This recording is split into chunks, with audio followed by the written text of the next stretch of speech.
Hello everyone, welcome back to my channel. कैसे हैं आप सब? आई होप सब अच्छे होंगे। तो फ्रेंड्स, इससे पहले मैंने आप लोगों के साथ में शेयर की थी एक अपनी प्रेगनेंसी जर्नी जो कि नॉर्मल डिलीवरी थी वो, और आज मैं आप लोगों के साथ शेयर करूंगी अपनी सिजेरियन डिलीवरी जो कि मेरी थर्ड डिलीवरी हुई थी उसके बारे में बातें कुछ, और थर्ड डिलीवरी के टाइम पर क्या क्या कॉम्प्लिकेशंस हुए थे वो सब चीज़ें, और क्या क्या किस वजह से हुआ था वो सब चीज़ें भी। तो आई होप आपको वीडियो पसंद आएगा। वीडियो अगर अच्छा लगे तो वीडियो को लाइक और चैनल को सब्सक्राइब जरूर कीजिएगा। तो देखिए फ्रेंड्स, मेरी 2 डॉटर थी।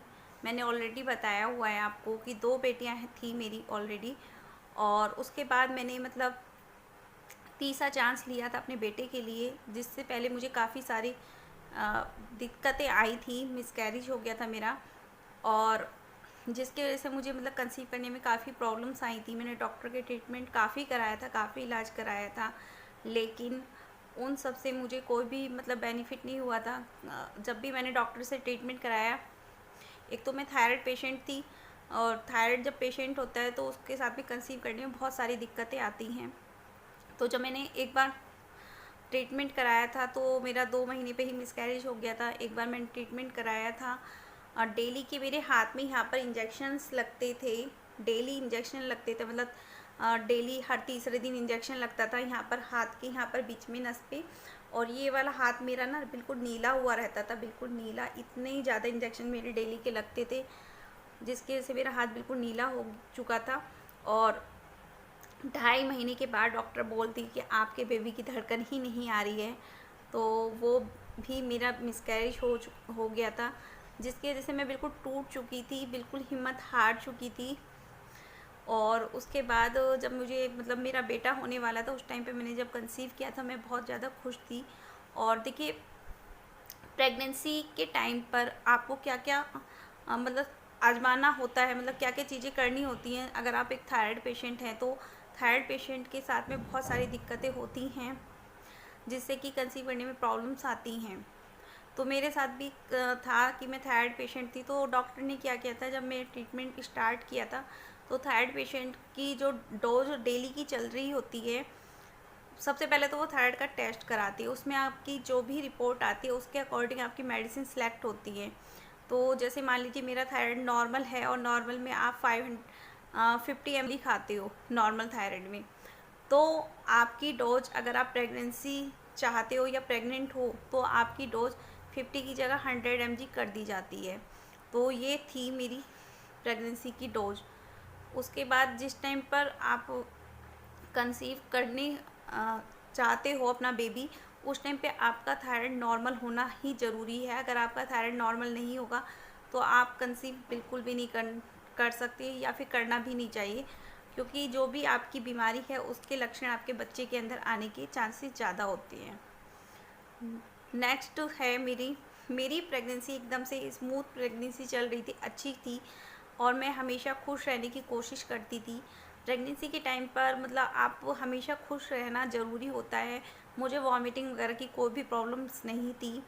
इनफैक्ट मैं जब भी डॉक्टर के पास जाती थी तो डॉक्टर मुझे मेडिसिन्स जब लिखती थी, मेडिसिन्स देती तो मैं मेडिसिन्स पूरी नहीं खाती थी। जैसे उन्होंने मुझे मेडिसिन्स लिखी, 1 मंथ की मेडिसिन्स लिखती थी, तो मैं उसमें से मुश्किल से 15 या 20 दिन की मेडिसिन्स ही लेकर आती थी। 10 दिन की मेडिसिन्स मैं नहीं लेकर आती थी, क्योंकि बीच बीच में ना मैं गैप कर देती थी अब खुद से ही मेडिसिन्स का, क्योंकि मुझे कोई भी दिक्कत नहीं नज़र आती थी, मेरे अंदर कोई भी प्रॉब्लम्स नहीं है। मैं यही सोचकर कुछ भी मेडिसिन्स अवॉइड कर देती थी। हुआ था 3-4 बार जो मिसकैरेज हो चुका था, उस टाइम पे भी मेरी काफ़ी मेडिसिन चल रही थी, जिससे कि मैं बहुत ज़्यादा इरिटेट हो चुकी थी। मैं बिल्कुल मेडिसिन, इंजेक्शन, इन सब से दूर रहना चाहती थी। इसी वजह से मैंने मेडिसिन वगैरह खाना अवॉइड किया था अपना। चाहती थी कि कम से कम मेडिसिन में खाऊं, कम से कम मेडिसिन में यूज करूं। लेकिन जब मैंने मेडिसिन खाती थी तो उसके बाद में इसी तरह से मेरे 4-5 महीने ठीक ठाक निकल रहे थे। कोई दिक्कत नहीं थी, मुझे कोई भी प्रॉब्लम्स नहीं होती थी। मेडिसिन अपनी थायराइड की मैं डेली ले रही थी, अल्ट्रासाउंड वगैरह डेली की करा रही थी। जैसे एक अल्ट्रासाउंड जो होता है आपका 3rd मंथ पे होता है, एक अल्ट्रासाउंड आपका 7 मंथ पे होता है, और एक अल्ट्रासाउंड जो होता है आपका 9 मंथ पे होता है। तो मेरे साथ में हुआ क्या था, कि जिस टाइम पर मेरी प्रेगनेंसी थी, मेरे मतलब 7 मंथ तो अच्छे से निकल गए थे, बहुत अच्छे से निकल गए थे।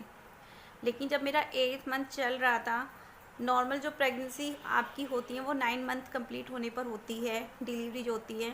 क्योंकि मेरी बड़ी वाली जो बेटी हुई थी वो भी 8 मंथ मतलब 9 मंथ कंप्लीट होने के बाद हुई थी, 10 मंथ लगने के बाद। और जो मेरी सेकंड डिलीवरी हुई थी वो भी 8 मंथ कंप्लीट हो चुका था, उसके 8 दिन बाद डिलीवरी हुई थी। लेकिन मेरे साथ में क्या हुआ था, जब मेरा बेटा होने वाला था, उससे जब मेरा 8th मंथ चल रहा था, तो उस टाइम पर मेरी जो मतलब टॉयलेट जो था, मुझे इतना ज़्यादा आता था, इतना ज़्यादा आता था, हर 2-2 मिनट में टॉयलेट, हर 2-2 मिनट में टॉयलेट। मतलब मैं बच्चे का वेट बिल्कुल भी बर्दाश्त नहीं कर पा रही थी, ये समझ लीजिए, कुछ भी आप समझ सकते हो इस चीज़ को। मैं मतलब बिल्कुल भी बर्दाश्त नहीं कर पाती थी टॉयलेट, मेरे को 2-2 मिनट में आता था, 2-2 मिनट में। मेरे 8th मंथ कंप्लीट होने में 8 या 10 दिन थे, 8 या 10 दिन थे। मेरे हस्बैंड टूर से तभी आए थे, तो मैंने उनको बोला था कि चलो डॉक्टर को दिखाते हैं, चेकअप कराते हैं। तो डॉक्टर ने बोला कि आपका बेबी मतलब डिलीवरी होने को है, मतलब इस तरह से आपको मतलब काफ़ी सारे मतलब प्रॉब्लम्स हैं, आप 2-2 मिनट में टॉयलेट जा रहे हो, 2-2 मिनट में, तो आपके बेबी को बहुत ज़्यादा डर है, इस चीज़ का रिस्क है। लेकिन हम चाहते हैं कि आप 8 दिन और किसी तरह से निकाल लो, किसी तरह से 8 दिन और आपके निकल जाएं, ताकि आपका बेबी हेल्दी और अच्छा हो। और तो देखिए, 8 मंथ कंप्लीट होने से पहले अगर आपकी डिलीवरी होती है तो बहुत ज़्यादा रिस्क होता है इस चीज़ के लिए, डिलीवरी के लिए। तो डॉक्टर ने मेरे क्या किया, 8 दिन जब थे मेरी डिलीवरी, मतलब 9 मंथ कंप्लीट मतलब 8 मंथ कंप्लीट होने में 8 या 10 दिन का टाइम रह गया था, तो मेरा डॉक्टर ने ट्रीटमेंट स्टार्ट कर दिया था। उन्होंने मुझे ग्लूकोज, बेड रेस्ट बोल दिया था, बिल्कुल बेड रेस्ट बोल दिया था, और मुझे डेली का जो मेडिसिन थी उनकी वो ड्रिप लगाकर चढ़ाने के लिए बोल दिया था। तो जो ड्रिप थी वो थी पानी की कमी को पूरा करने के लिए। मुझे पानी की कमी एकदम से, अचानक से पानी की कमी बता दी थी डॉक्टर ने जब अल्ट्रासाउंड कराया, कि पानी की कमी हो चुकी है अंदर, और बेबी आपका मतलब कुछ भी हो सकता है, हम कुछ भी नहीं कह सकते इस चीज़ के लिए, इसलिए पानी ज़्यादा से ज़्यादा आपके अंदर, बॉडी के अंदर होना चाहिए। तो मैं आप लोगों से एक टिप ये भी देना चाहूँगी कि जब भी आप प्रेग्नेंट हो तो आप लोग पानी का यूज ज़्यादा से ज़्यादा करें, लिक्विड चीज़ें ज़्यादा से ज़्यादा लें। तो डॉक्टर ने क्या किया, मुझे, मैं डेली जो लेती थी, एक कोकोनट का वाटर होता है, कोकोनट वाटर होता है, वो लेती थी डेली, नारियल पानी, और रियल जूस हमेशा मंगा के रखती थी, रियल जूस लेती थी डेली, और जो मट्ठा होता है, दही मट्ठा, वो डेली लेती थी। और इतना, और जो मेडिसिन्स लेती थी उनके साथ भी मेरा पानी चल रहा था, मेडिसिन के साथ भी। और दूसरा, जो मेरी ग्लूकोज लग रही थी वो डेली 2 बॉटल्स ग्लूकोज की मुझे डेली लगती थी। और कभी तो मैं हॉस्पिटल में लगवा के आ जाती थी, और कई बार मैंने घर पर रहकर भी ड्रिप लगवाई थी। आपको मैं यहाँ पिक लगा दूँगी, घर पे रह के मैंने ड्रिप लगवाती थी, हाथ में ड्रिप चलती थी मेरी प्रेगनेंसी के टाइम पर। 8 दिन जो थे मुझे वो निकालने थे किसी भी तरीके से। तो मैं डेली क्या करती थी, देखो घर के काम भी होते थे उस टाइम पर, मेरी सास मेरे पास नहीं आई थी, और देवरानी जिठानी कोई किसी का कुछ करती नहीं है, आपको सबको पता है ये बात। तो बच्चों, मेरे पास 2 बेटियां भी थीं, तो मुझे उनका खाना भी देखना था, सब कुछ देखना होता था। तो मैं डेली का क्या करती थी, ड्रिप लगवा के आती थी। और मतलब शाम को क्या होता था, मेरे हस्बैंड तो सुबह ऑफिस चले जाते थे, तो शाम के टाइम में मैं 4 बजे से ड्रिप लगवाती थी। तो जो डॉक्टर थे गली में, उनसे मैं यहाँ पर कैनुला होता है वो लगवाती थी 4 बजे, और लगवाने के बाद 6, साढ़े 6 तक मेरे हस्बैंड आ जाते थे। तो मैं पहले यहाँ पर कैनुला लगवाती थी, और फिर मेरी वो ड्रिप स्टार्ट कर देते थे, मेरे जो डॉक्टर थे गली से, वो स्टार्ट कर देते थे। उसके बाद में रात को 8 बजे तक मेरी वो ड्रिप ख़त्म होती थी, 8 या 9 बजे तक। जब वो ड्रिप ख़त्म होती थी तो फिर मैं डॉक्टर के घर पे जाके वो ड्रिप निकलवा के आती थी, कैनुला निकलवा के आती थी जाकर, और उसके बाद आकर बच्चों के लिए खाना वगैरह बनाती थी। डेली यही चीज़ हो रही थी मेरे। 8 दिन मुझे किसी तरह से निकालने थे, बहुत ज़्यादा रोना भी आता था, हाथ में बहुत ज़्यादा पेन भी होता था कि आप डेली कैनुला लगवा रहे हो, डेली निकाल रहे हो, पर क्या कर सकते हैं, बच्चों के लिए सब कुछ करना पड़ता है। तो किसी भी तरह से मेरे मतलब 8 दिन निकालने थे। तो डॉक्टर ने बोला कि 8 दिन कंप्लीट होने के बाद हम तुरंत ही आपकी डिलीवरी कर देंगे, लेकिन तब तक हमें किसी भी तरह से निकालने हैं 8 दिन। उसके बाद 30 दिसंबर की बात थी। 30 दिसंबर को मैं जब डॉक्टर के पास गई चेकअप के लिए कि चलो चेकअप करा आते हैं, डॉक्टर से 8 दिन के लिए बोला था डॉक्टर ने।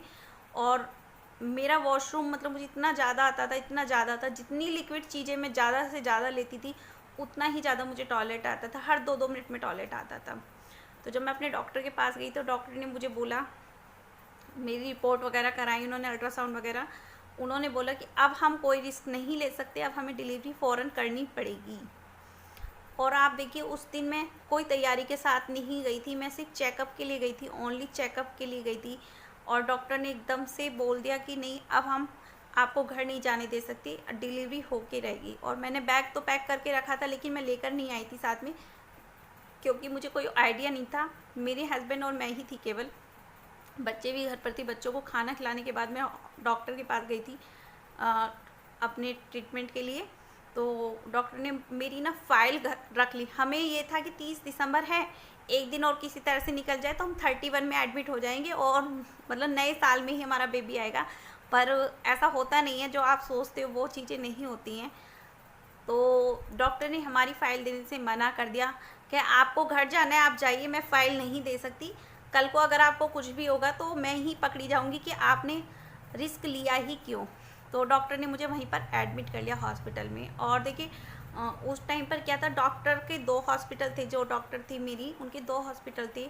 तो जिस हॉस्पिटल में मैं उन्हें चेकअप के लिए गई थी, उस हॉस्पिटल से दूसरा जो हॉस्पिटल था उन्हें वहाँ पर जाना था थोड़ी देर बाद ही, 11 बजे 12 बजे के बाद वो दूसरे हॉस्पिटल में चली जाती अपने घर पे उधर की तरफ।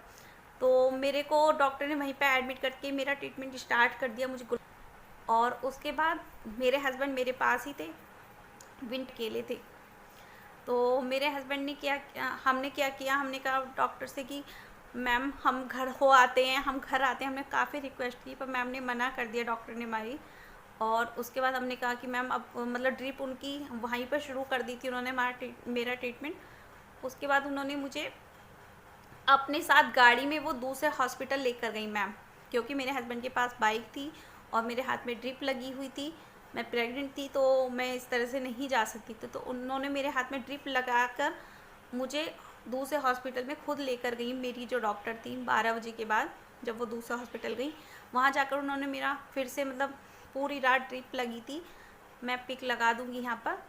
तो ड्रिप लगी थी पूरी रात, और पूरी रात ड्रिप लगने के बाद सुबह के 6 बज रहे थे। तो डॉक्टर ने मुझे बताया था, हमें बता दिया था, पूरी रात हमें जैसे तैसे ही काटी थी वहाँ पर हॉस्पिटल में। कोई भी नहीं था मेरे पास हस्बैंड के अलावा। तो जब मेरे डॉक्टर ने मुझे बताया सुबह 6 बजे कि सबसे पहला ऑपरेशन आप ही का है, सुबह 9 बजे की आपकी अपॉइंटमेंट है और सुबह 9 बजे आपका ऑपरेशन हो जाएगा। अब ऐसे में ना मेरे पास बच्चे का बैग है जिसमें बेबी के कपड़े होते हैं या सिजेरियन के लिए कपड़े वगैरह होते हैं, कुछ भी नहीं है मेरे पास। ऐसे में मेरे घर से कोई आया नहीं है, मैं क्या करूँ कैसे करूँ समझ में नहीं आ रहा था। तो उसी टाइम पर मेरे एक रिलेटिव थी, बुआ जी लगती थी, उनको मैंने फ़ोन किया सुबह 6 बजे। देखिए विंटर्स का टाइम ऐसा ही होता है, 30 दिसंबर का टाइम था। उस टाइम पर मतलब इतनी ज़्यादा ठंड होती है, कड़ाके वाली ठंड पड़ती है, आपको सबको पता है, कोहरा होता है बहुत ज़्यादा। लेकिन मेरी जो रिलेटिव्स थी मैंने उनको फ़ोन किया कि बुआ जी मुझे एडमिट कर लिया गया है हॉस्पिटल में डिलीवरी के लिए, और आप किसी भी तरीके से अभी की अभी आ जाइए। वो मतलब मेरे लिए इतना कर सकती हैं, मतलब वो सुबह के 6 बजे जैसे ही उनके पास फ़ोन पहुंचा वो तुरंत मेरे पास आ गई। और आने के बाद वो थोड़ी देर मेरे पास रुकी, तब मेरे हस्बैंड घर जाकर वो बैग लेकर आए हॉस्पिटल, जो डिलीवरी के लिए बैग रेडी किया था वो बैग लेकर आए हॉस्पिटल। और उसके बाद 9 बजे मुझे डिलीवरी रूम में ले जाया गया। तो जिस टाइम मुझे डिलीवरी रूम में ले जाया गया था उससे पहले मेरी काफ़ी कंडीशन ख़राब थी। मतलब मेरा जो बीपी था एकदम से हाई होने लगा था, मतलब मुझे ना सांसें ऐसे आ रही थी, खिंच खिंच के आ रही थी, क्योंकि जितना भी मैं लिक्विड ले रही थी वो सारा का सारा मुझे टॉयलेट के रास्ते बाहर निकल रहा था। आप ये लगा ली पूरी रात मैं हॉस्पिटल में बार बार वॉशरूम भाग रही हूँ, बार बार वॉशरूम भाग रही हूँ। हाथ में ड्रिप लगी हुई है, एक हाथ में हस्बैंड मेरे ड्रिप पकड़े हुए हैं और मैं वॉशरूम जा रही हूँ, मैं वॉशरूम जा रही हूँ बार बार। इतना ज़्यादा मुझे मतलब परेशान हो गई थी मैं, बहुत ज़्यादा। और जब मेरा सिजेरियन हुआ तो उस टाइम पर जो लेडीज़ डॉक्टर थी, जेंट्स डॉक्टर थे, जो भी थे, सब थे। जेंट्स डॉक्टर होते हैं डिलीवरी रूम में। सिजेरियन हुआ था, तो उसके बाद जब मेरी डिलीवरी हुई थी उस 10 साढ़े 10 बजे, मेरे हस्बैंड मतलब जब मुझे रूम में शिफ्ट कर दिया गया था, उसके बाद मुझे इस बार बेहोशी नहीं हुई थी बिल्कुल भी। पता नहीं क्यों बेहोशी क्यों नहीं हुई थी, मुझे नहीं पता। जिस टाइम पर डिलीवरी होती है उस टाइम पर आपको बेहोश लगता है कमर में, जिससे कि आपको बेहोश किया जाता है। बट मुझे उससे कोई भी असर नहीं हुआ था, मुझे लग रहा है शायद बेहोशी का। और जिस टाइम पर डिलीवरी होती है उस टाइम पर मतलब जो सुन्न करने वाला इंजेक्शन लगता है वो आपकी बॉडी को सुन्न कर देता है। मैं एक थायराइड पेशेंट थी, तो मुझे एक दिक्कत ये भी थी, क्योंकि मेरे हाथ में ऑलरेडी ड्रिप लग चुकी थी 8 दिन पहले से ही, तो मेरे हाथों में स्वेलिंग आ रही थी बहुत ज़्यादा स्वेलिंग आ रही थी, जिसकी वजह से मेरे हाथ में ड्रिप लगाने के लिए नस नहीं मिल पा रही थी सिजेरियन के बाद। तो मेरे जो डॉक्टर थे उन्होंने क्या किया, मेरे पैर में ड्रिप लगाई थी सिजेरियन के बाद। क्योंकि क्या होता है, सिजेरियन के 3 दिन बाद तक आपके लिए नहीं दिया जाता है, वो आपकी खाना पूर्ति के लिए आपको ग्लूकोज के ज़रिए ही आपके शरीर तक पहुंचाया जाता है। और वो किस लिए नहीं दिया जाता है कुछ भी खाने पीने के लिए, ताकि आपके जो टाँके होते हैं उन पर कोई जोर ना आए, कोई प्रेशर ना बने।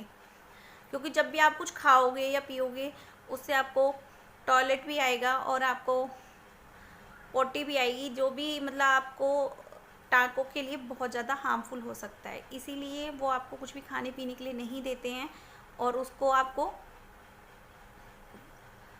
इसके लिए आपको टॉयलेट के लिए भी टॉयलेट की नली लगा दी जाती है, और खाने पीने के लिए ग्लूकोज लगा दी जाती है।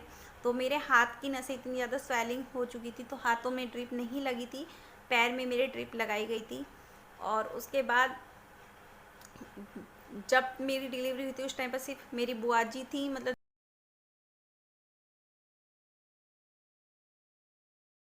मेरे हस्बैंड थे, मेरी बुआ जी थी, और बस और कोई भी नहीं था जिस टाइम मेरी डिलीवरी हुई थी। और डिलीवरी के बाद मेरे बेबी को कुछ टाइम के लिए शीशे में मशीन में रखा गया था, 1 या 2 घंटे के लिए। लेकिन हाँ, ये था कि मेरी डिलीवरी हो गई थी आराम से, मुझे कोई प्रॉब्लम नहीं हुई थी। वरना जिस तरह से मेरे अंदर पानी की कमी हुई थी शरीर के अंदर, उस तरह से मुझे लग रहा था कि कहीं ऐसा ना हो कि बेबी को मेरे मतलब नर्सरी वगैरह में रखना पड़े, क्योंकि 8th मंथ कंप्लीट होते ही डिलीवरी, मतलब 8th मंथ उस दिन कंप्लीट ही हुआ था डॉक्टर के रहने से। लेकिन कई बार बहुत ज़्यादा ख़तरनाक भी हो जाता है इस तरह से डिलीवरी को रोकना। डॉक्टरों के कहने से आप ना रुके, क्योंकि कई बार ऐसा सिचुएशन आ जाती है कि आपके बेबी के लिए हार्मफुल हो सकता है। अगर आपकी डिलीवरी कुछ दिन पहले हो भी जाती है तो आजकल नर्सरी एक ऐसा ऑप्शन होता है जहाँ पर आपके बेबी का जो टाइम रह गया है कंप्लीट होने में वो पूरा करने के लिए की जाती है। तो ये थी मेरी डिलीवरी स्टोरी, जो कि मेरी 3rd डिलीवरी स्टोरी थी, जो कि सिजेरियन हुई थी। और उसके बाद उसी दिन मेरी मतलब मदर इन लॉ, जो भी सब लोग थे घर के, वो सब लोग आ गए थे। लेकिन जिस टाइम पर डिलीवरी हुई थी उस टाइम पर सिर्फ मैं अकेली थी, मेरे हस्बैंड थे और मेरे घर से कोई भी नहीं था।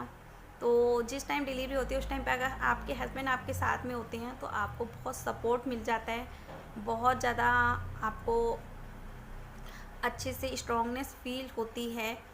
तो मैं मतलब आपसे यही कहना चाहूँगी कि जिस टाइम आपकी डिलीवरी हो उस टाइम पर आपके फैमिली मेम्बर्स आपके पास होने ही चाहिए, ताकि आपको बहुत ज़्यादा मतलब कंफर्टेबल लगे उनसे साथ रहने से।